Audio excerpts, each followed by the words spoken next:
და რა პროცესები მიმდინარეობს ქართული ოცნება დემოკრატიული საქართველოს ბათუმის ორგანიზაციაში თემაზე სასაუბროთ პირდაპირ ეთერში. ბათუმის ორგანიზაციის ხელმძღვანელი ლაშა სირაბიძე მოვიწვიეთ. მოგესალმებით ბატონ ლაშა. გმადლობთ სტუდიაში სტუმრობისთვის. ბატონ ლაშა, პირდაპირ მინდა კითხვაზე გადავიდე. როგორც ასლან ლორთქიფანიძე აცხადებს, პარტიის რაიონული და საქალაქო ორგანიზაციების ხელმძღვანელებს სტატუსი აქვთ შეჩერებული. თქვენ დღეისათვის რა სტატუსი გაქვთ პარტიაში? პირველ რიგში მინდა მოსახლეობას მიულოცო ახალი წელი, მშობა ახალი წელი, წარმატებები უსურვო, წინსვლა უსურვო და ეკონომიკური სიძლიერე მინდა უსურვო, როგორც ასევე თქვენს და თქვენს ტელევიზიას. ბატონი ასლანის პასუხს გავცემდი ესე რომ დღევანდელ დღეს უბრალოდ ბათუმის პირობებში არის უბრალოდ ის პრობლემა, რომ ოფისი არ გაგვაჩნიათ ერთი თვის განმავლობაში, როგორც მე აღნიშნე. და როგორც ასეთი თვითონ პარტიული მუშაობა, ის პირველადი ორგანიზაციები, ის შეხვედრები ავტომატურად დგება, უпростоრად აი ხვდებით ერთმანეთს, საუბრობთ ხვალინდელ გეგმებზე, ხვალ დედაქალაქიდან ჩამოვზანდებიან კიდევ ჩვენი პარტიის დამფუძნებლები ცენტრალიზებულად და კიდევ ვისაუბრებთ. თქვენ სტატუსს რო დაუბრუნდეთ ძალიან მოკლედ, რა სტატუსი გაქვთ დღეისათვის პარტიაში და შემდეგ გავაგზავნოთ უკვე ოფისს. ქართული ოცნება დემოკრატიული საქართველოს თავმჯდომარე გახლავართ. ჯერჯერობით არ იგეგმება სავარაუდოდ არჩევნები, თქვენ მოგეხსენებათ, რომ ეს შიდა არჩევნების გზით ხდება. თუმცა ერთ-ერთი თანადამფუძნებელი ამბობს, რომ დაწყებულია მასშტაბური რებრენდინგი. ასლან ანუ არ არის ეს ინფორმაცია სწორი? მე ამ ეტაპზე მაგ ინფორმაციას ვერ დავადასტურებ, შესაძლებელია არის ხვალინდელი დღიდან გამომდინარე, ჩვენი შეხვედრებიდან გამომდინარე ვისაუბრებთ იქ პრობლემებზე, მნიშვნელოვანი ცვლილებებთან დაკავშირებით. კი ბატონო, შესაძლებელი არის რომ რებრენდინგიც დაიწყოს, სავარაუდოდ ნებისმიერი ორგანიზაციიდან, რომელიც აჭარაში არსებობს. ძირეული ცვლილებების განხორციელება, იმიტომ რომ ჩვენი რესპონდენტი ამბობს, რომ იყო ძალიან ბევრი ხარვეზი, მათ შორის არაეფექტური მუშაობა, იგივე მედიასთან ურთიერთობისას. თქვენ ფიქრობთ თუ არა, რომ ეფექტურად მუშაობდა თქვენი პარტია, მაგალითად ბათუმში? მე იმას აღნიშნავდი, რომ იყო გარკვეული მიზეზები, რა თქმა უნდა, მაგისათვის თუგინც ეს ოფისის არ ქონა, რაღაც მიზეზები იყო იმისათვის, მაგრამ ჩვენ ვფიქრობთ, რომ მაქსიმალურად ეფექტიანობა უფრო მოსამატებელია, ასამაღლებელია იმ მხრივ, რომ ჩვენი მოსახლეობა არ არის ინფორმირებული ბევრ საკითხებში, რომელიც თქვა დღევანდელი ხელისუფლების პერიოდში კეთება, რა პროგრამებია, რა თანაპროგრამებია, ეს ყველაფერი. თქვენ ხართ დღემდე ორგანიზაციის ხელმძღვანელი, ანუ ყველა ის ხარვეზი ავტომატურად მოდის თქვენამდე. თქვენ ხო არ ფიქრობთ, რომ თქვენ იყავით ნაკლებად ეფექტური და სწორედ ამან გამოიწვია? თუ არ არის საკმარისი რესურსი, მაგალითად ქალაქში მე იმას ვიტყოდი, რომ ამ ეტაპისათვის უბრალოდ ეს მიმართულებები არ იყო ისე მყარად დალაგებული და მე ვფიქრობ, რომ მოვიდა ის პერიოდი, როდესაც რო ვთქვათ პარტიამ უნდა დაიწყოს სხვა გზით სვლა, უნდა დაიწყოს ახალი ნორმალური ჭკვიანი ადამიანების რა თქმა უნდა მანამდეც უბრალოდ ეფექტი არ იყო იმისათვის, რომ კონკრეტული ამ გზით ანუ ადამიანური რესურსს გულისხმობთ, რომლებიც ამ ხნის განმავლობაში იყვნენ პარტიაში. კი ბატონო, აი თუ გნებავთ ის ადამიანები, რომლებიც კონკრეტულად პარტიის ხაზით იქნებოდნენ მიმართული, უფრო აი სხვა მიზნებით მივდიოდი და ეხლა მოვიდა იმის დრო, რომ უკვე დავიწყოთ 2016 წლისათვის მზადება, იმიტომ რომ მოგეხსენებათ 2016 წელი აღარ იქნება ის ეტაპი, სადაც რო ვთქვათ თავიდან ხალხის აი თვითონ ემოციამ შექმნა ეს ყველაფერი და ვთქვათ იმ კონკრეტული რეჟიმის დამარცხებისათვის იბრძოდა ყველა და იმ კონკრეტული რეჟიმი ვერ ეგუებოდა ადამიანები, ამიტომ 2016 ჩვენ ისე მომზადებით, რომ მაქსიმალურად ხალხს ვაგზნობინებთ, რომ ქართული ოცნება არის ნამდვილად იზალა. ბატონო, ახლა მინდა გკითხოთ, მაგალითად ქართული ოცნების დამფუძნებელთა ნაწილი, რომლებიც დღეს უკვე პარტიაში არ არიან, ძალიან ხშირად აკრიტიკებენ პარტიას, რომ 2012 წელი ვინც შექმნა 2012 წელი, ის ადამიანები დღეს რეალურად პარტიაში აღარ არიან. თქვენ და ეს კადრები ძირითადად ჩაანაცვლა ნაციონალური მოძრაობის მხარდამჭერება. თქვენ იზიარებთ ამ ბრალდებას? არა, რა თქმა უნდა ვერ ვიზიარებ, იმიტომ რომ იმ 2012 წლიდან რომ ვინც მოდის, ის ადამიანები ჩვეულებრივად აგრძელებენ პარტიულ ინტერესებს, პარტიულ მუშაობას და მე ნამდვილად ერთ ადამიანსაც თუ დამისახელებენ ვთქვათ, ამ მომენტისათვის ვინ არის ეს კონკრეტული ადამიანი, მე შემიძლია არგუმენტირებულად გავცე პასუხი. ბატონო, დღეს თუნდაც ის გარემოება, რომ უკვე ერთი თვეა პარტიას არ აქვს ოფისი.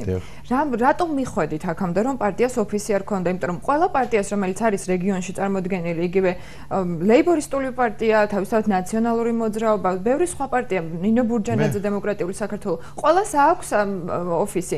მართლ გუნდს არ აქვს დღეს ბათუმში ოფისი. რა ხდება? რა გამოიწვია ეს ხალხი? უბრალოდ მე იმას აღვნიშნავდი, რომ ჩვენ არ ვართ ის ძალა, რომ რაღაც ოფისით მანიპულირებდეთ, რაღაც ოფისი ქმნიდეს, უბრალოდ ოფისი გჭირდება იმისათვის, რომ ხვანდელი გეგმები დავსახოთ პარტიის. წყვეტა ხომ არ გამოიწვება ნოლაშენ, თუნდაც იმას, რომ არა გაქვთ ადგილი, სადაც მოქალაქეებს მიიღებთ, ან ერთმანეთს აზრებს გაუცვლით. ანუ ბუნებრივია გამოიწვიოდა სამუშაო პროცესის წყვეტასაც, ხო? ნუ ეხა ისეთი დრო დაემთხვა თან ეს პერიოდი, ახალი წლის დღეები იყო, მაქსიმალურად ჩვენ მაინც აღვიდგენთ იმ წყვეტას, მაქსიმალურად შეხვდებით კიდევ ყველა იმ ადამიანს, რომელსაც რაღაც პრობლემები გააჩნია, მაქსიმალურად აღვქვამთ მათ დახმარებას, რაც ჩვენ გაგებით. დღეისათვის რამდენი ადამიანი არის გაწევრიანებული პარტიის ბათუმის ორგანიზაციაში? დღეისათვის არის 237 ადამიანი რეგისტრირებული, მათგან თითქმის 90% აქტუალურად არის ჩართული ამ პროცესებში. ნებისმიერი არჩევნების პერიოდში ისეც აი მაქსიმალურად ეს აქტივი იძლევა იმის საშუალებას, რომ თქვენ რებრენდინგის შედეგად უფრო ახალი ძალით და ახალი იდეებით მოხვიდეთ? კი, რა თქმა უნდა, იძლევა მაგის საშუალებასაც, უბრალოდ იყო აქამდე ის მდგომარეობა, რომ ვთქვათ, ამ კონკრეტული მიმართულებისკენ ვერ ავიღეთ გეზი და ეხლა უკვე ჩამოყალიბებულები ვართ. თქვენ თუ გააკეთეთ ამის ანალიზი, საინტერესო მაყურებელმაც რომ იცოდეს. ნუ იყო რაღაც შეფერხებები და პარტიული გადახალისება, ხა მოგეხსენებათ ბატონი მურმანის მაგალითზე ერთ-ერთი დამფუძნებელი იყო, წავიდა პარტიიდან, არის კიდევ ადამიანები, რომლებიც შესაძლებელი არის რომ რაღაც მნიშვნელოვანი ზიანი მიაყენა მურმან დუმბაძის წასვლა მაგალითად პარტიას, თქვენ როგორ ფიქრობთ? ამომრჩეველი მაგალითად თქვენ საუბრობთ 2016 წელზე. 2016 წლისთვის ის ფაქტორი, რომ მურმან დუმბაძე და მისი ამომრჩეველი თქვენი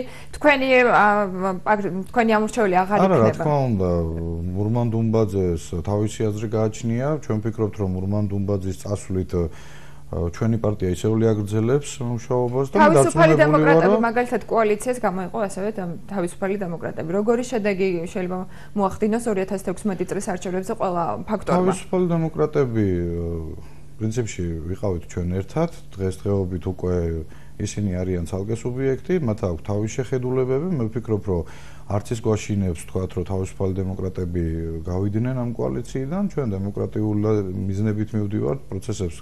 იმედია ყველა აკვირდება თუ რანაირი მიდგომითა ვართ ამ პარტიული მნიშვნელობით და ამიტომ მე ვფიქრობ რომ უფრო გავძლიერდებით იმისათვის რომ კოალიციაც უფრო შეიკრება იმისათვის რომ ხვალინდელი დღე უფრო ნათელი მაგალითად როგორ წარმოგიდგენია თქვა ქართული ოცნება კოალიცია ქართული ოცნება 2016 წლის არჩევნებისთვის შეძლებს თუ არა ის სხვა პარტიებთან თანამშრომლობას დამოუკიდებლად დაიწყებს ბრძოლას როგორი იქნება სამუშაო პროცესი 2016 წლისთვის მე დამოუკიდებული არის იმ ჩვენს კოალიციურ პარტიებზე შემოვალ სუბიექტებზე თუ რანაირად მიიღებენ იმ გამოწვევებს მე ვფიქრობ რომ გამოწვევები იქნება ძნელი და რთული და ამიტომ ჩვენ ყველაფერი უნდა გავაკეთოთ იმისათვის რომ რაც შეიძლება მაქსიმალურად ერთმანეთი შევინარჩუნოთ და მივყვეთ ერთ გზას და ერთ პოზიციას რომელიც დავიწყეთ 2012 წელს. მოდით დავუბრუნდეთ ისევ ჩვენ თემის დასაწყისს საოფისე პარტია ანუ ძალიან მნიშვნელოვანია ყველა მოქალაქე მიცოდეს დაიწყო თუ არა მაგალითად პარტიამ იმაზე ზრუნვა და შეარჩია თუ არა უკვე ახალი ობიექტი სადაც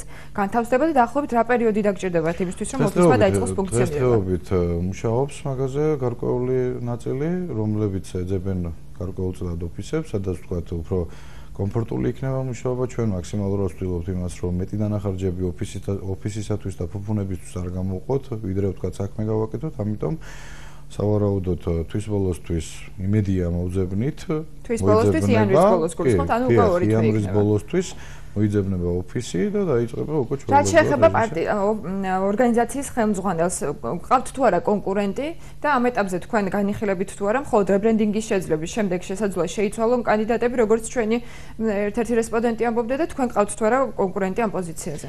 მე ვფიქრობ, რომ მე რა თქმა უნდა პრეტენზია მექნება იმაზე, რომ მე ისე ვიყო თავმჯდომარედ, პარტიის თავმჯდომარედ, მაგრამ არ გამოურიცხავ თუ იქნება ის ადამიანი, რომელიც რომ ამ დროისათვის აქტივში არსებობს ასეთი პიროვნება. შესაძლებელია არის, უბრალოდ თუმცა თქვენ არ იცით. ხო, მე ხა ვერ აღვნიშნავ მაგას, მაგრამ მე იმას ვიტყოდი, რომ თუ იქნება ის ნამდვილად ქართული ოცნების ის ადამიანი იქნება, ხედვა იქნება ნამდვილად ქართული ოცნება დემოკრატიული საქართველოს და ჩვენი იდეოლოგიის, მე რა თქმა უნდა მას გვერდში დავუდგები, როგორც ერთ-ერთი ჯარისკაცი და მოკლედ ბატონ ლაშა, ძალიან მოკლედ მინდა გკითხოთ, მაინც ამ მომსჯავრები გიყურებენ, რა შეასრულეთ მაგალითად თქვენ 2012 წლიდან დღემდე იმ დაპირებების რა ნაწილია შესრულებული, რაც თქვენ წინასაარჩევნოდ მოქალაქეებს მიეცით, ძალიან მოკლედ. კი, მე ბევრჯერ აღმიღნიშნია ეგ ფაქტი, მე ვფიქრობ, რომ სოციალური საკითხი იყო ძალიან მნიშვნელოვანი და ეს სოციალური ჯანდაცვის საკითხი ყოველთვის მნიშვნელოვანი არის. ახლა პროგრამები შემოდის CG-პატიდან დაკავშირებით, ეს უფრო თუმცა ქალაქის დონეზე რომ ვისაუბროთ და არა მასშტაბურად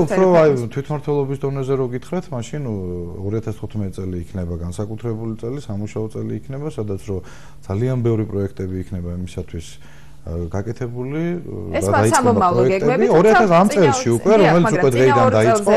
წინა 2 წელზე რო გითხრათ, ფაქტიურად მიმართულება იყო უფრო დასალაგებელი, გახსოვთ რამოდენიმე არჩევნები ერთად ამ 2 წლის განმავლობაში 3 არჩევნები. ანუ ფაქტობრივად ამ 2 წლის განმავლობაში თქვენ არ მოგეცათ საშუალება დაპირებების შეგესრულება. იმიტომ რომ აი თვითმმართველობა ეს ქალაქის მერი, მაშინდელი ვთქვათ, საკრებულოს თავმჯდომარე, საკრებულო მთლიანად კი მოგეხსენებათ რომ ჩვენ არ ვიყავით და ეს მთავარი გული როდესაც შეიცვალა ეხა და ხალხის არჩევით უკვე ჩვენ ვართ, უკვე მე დარწმუნებული ვარ რომ ეს 3 წელი ჩვენი არჩევის პერიოდში იქნება ხალხისათვის. ძალიან დიდი მადლობა ბატონ ლაშა, წარმატებებს გისურვებთ. ტელემაყურებელს შევახსენებთ ჩვენს შეკითხვებს.